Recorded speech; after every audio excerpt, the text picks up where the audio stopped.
Let me ask you a question. Does it feel like there are less flair players now? No, seriously, try to think of flair players who play at the highest level currently, or within the last 5 years at least. Sure, you have players like Lamine Yamal and Jeremy Doku, but they are more practical flair players, meaning yes, they do dribble past defenders with skill, but do it with a specific purpose in mind, whether it be to evade challenges, progress the ball further, or shoot on goal. I'm thinking of players like Ronaldinho or JJ Okocha, players that embarrass defenders and try audacious tricks purely for the sake of entertainment, and because they could. Besides Neymar, I think the closest example in the modern era would be Allan Saint-Maximin. While he has taken the path paved in gold, joining the likes of Al Ahly, Fenerbahce, and now Club America, while still arguably being in his prime, there was once a time where Saint-Maximin was one of the most feared wingers in England and France. He would turn defenders inside out effortlessly, and was the shining light in a dark era for Newcastle United. So how good was Allan Saint-Maximin in his prime, and what is his legacy in the world of football? Saint-Maximin was born on March 12, 1997 in Châtenay-Malabry, a commune in the southwestern suburbs of Paris. Saint-Maximin honed his football skills on the streets of Paris, improving his close control, footwork, and touch. From an early age, the Frenchman dreamt of playing in the Premier League, even learning to speak English to achieve his dream. In addition to playing football, he took a liking to the Karate Kid movies, tennis, and manga, all of which were significant influences on his trademark headband. Eventually, Saint-Maximin joined some local clubs, where his talent could not be ignored. One of his former youth coaches stated, his talent was innate. Usually 5-year-olds make mistakes or fall over. Not Allan. He was doing everything right, and nothing was random. After playing at a U13 tournament, a scout noticed his early talent and intelligence, leading him to sign for Saint-Étienne in 2011. He left Paris and moved permanently to Saint-Étienne, where a host family looked after him.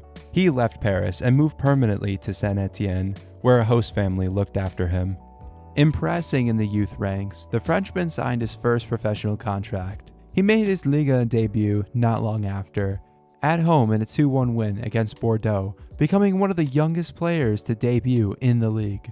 However, under Christophe Gauthier, Saint-Maximin was afforded limited minutes in his first 2 seasons at the club, which made him ultimately want to leave because he felt unwanted. I did everything to impress myself. Afterwards, I alternated between the CFA and the stands. At first I thought I was learning the trade. The next season, Saint-Maximin was sold to Monaco for €5 million, but was immediately loaned to German club Hannover 96 and to Liga side Bastia the following season, both proving unsuccessful.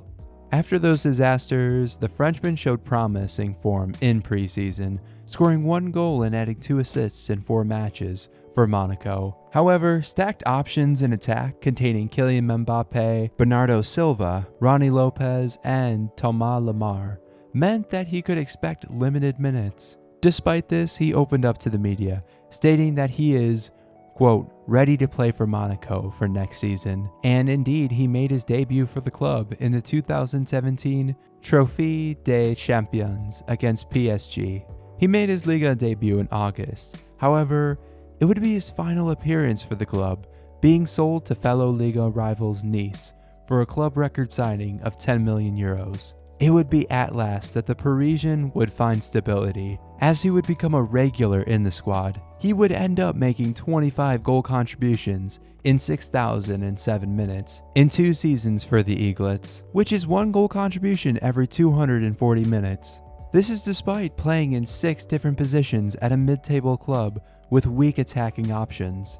Heck, in Saint-Maximin's final season with Nice, he was responsible for creating over a third of their goals. Eventually, his skill and flair attracted Mike Ashley at Newcastle, where he signed the Frenchman for a cut price of €18 million in the 2019-20 transfer window, fulfilling a lifetime dream. Newcastle had a history of French players representing the Magpies from Ginola, Robert, Cabaye, Benafa, Nzogbia, and Distan, among many others. While Newcastle is among the richest clubs in the world, bankrolled by a literal country, When Saint-Maximin joined, Newcastle was a stale, lower mid-table club, constantly fighting against relegation. That did not faze the Parisian, however, feeling an intense attachment to the club. He stated, "I wore the Newcastle jersey for the first time. At that moment, I hadn't realized that not only was I about to become a Newcastle player, but I was also about to become a Geordie." In the Premier League, he would assist DeAndre Yedlin's equalizer in a 2-1 win against Bournemouth before scoring the opening goal for Newcastle in a 2-0 win over Sheffield United a couple of matches later. He would also go on to assist the winning goal versus English giants Chelsea, score the winner against Southampton, score in a 3-0 demolition against Sheffield United again, and provide a hat-trick of assists in the reverse fixture against Bournemouth. But by far, his most thrilling moment was his heroics in the FA Cup against Oxford United. Dribbling with speed towards goal, skipping past 2 players, and unleashing an absolute rocket that whizzed past the keeper, resulting in Newcastle winning 3-2 in extra time, even running halfway across the pitch to celebrate in front of the 1,800 Newcastle fans. Saint-Maximin would also go on to assist Miguel Almiron and Valentino Lazzaro's goals to help Newcastle win 3-2 and progress to the quarterfinals against Manchester City. The next season would prove to be a near-death sentence for the Magpies. Despite Saint-Maximin dealing with injuries that sidelined him for a third of the season, he was a constant goal threat. The Frenchman would go on to score an assist in a 3-1 home victory against Sean Dyche's Burnley and assist 2 of Newcastle's goals in a 3-2 win over Southampton. However, Newcastle would find themselves in a vicious relegation battle. By late March, Newcastle were 17th in the table, with 2 wins from their last 16 games, only 2 points away from safety, with a -20 goal difference.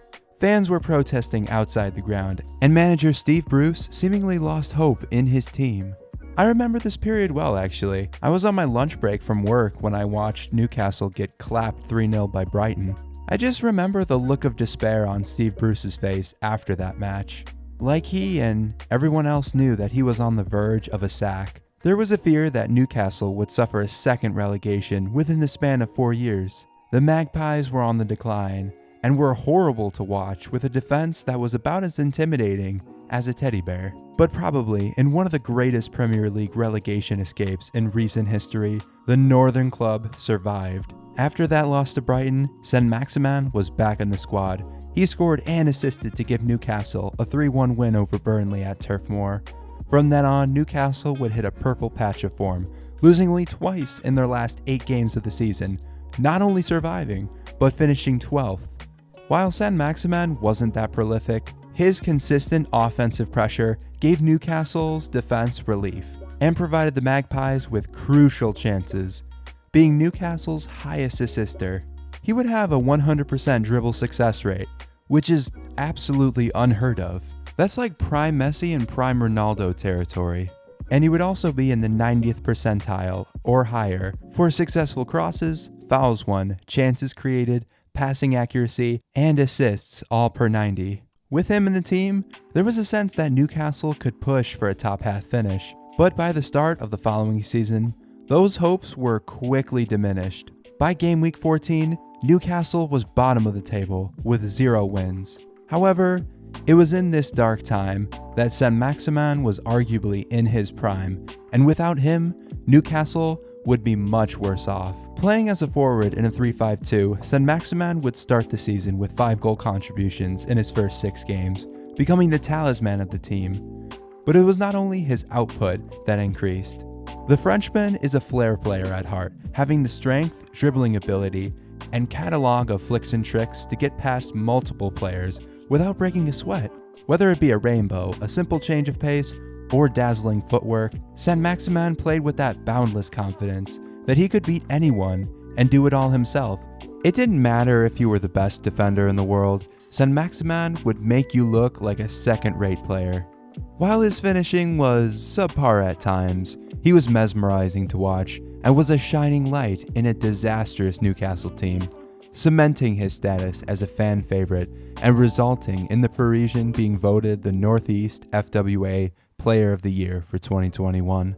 However, in October of that year, Newcastle United was taken over by a consortium of the Saudi Public Investment Fund, PIF.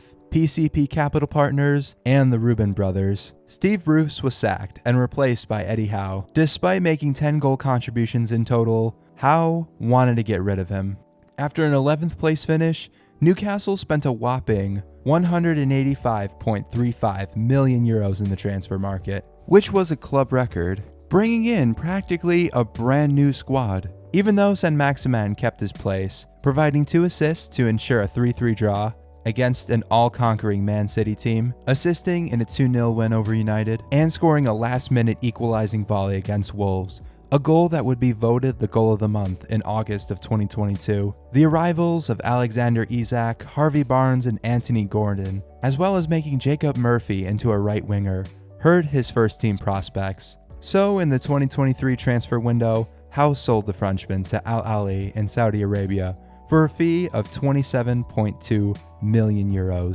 In a closing tweet confirming that he will leave Newcastle United, he states that his greatest trophy was playing for the Magpies. At Al Ahly, he made an impact with 14 goal contributions in 30 games, helping his team to a 3rd-place finish. Despite expressing satisfaction playing for the Saudi club, he was being monitored by Fenerbahce. Lured by playing under Jose Mourinho, Saint-Maximin decided to swap Al Ahly for the Turkish Giants on loan.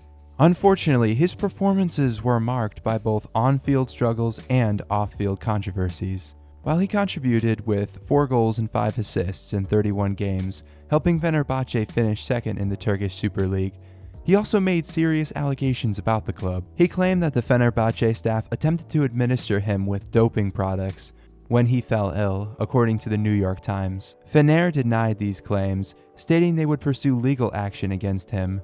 He stated that he felt unsupported and also suggested that there were factors outside of football that prevented the team from winning the league title.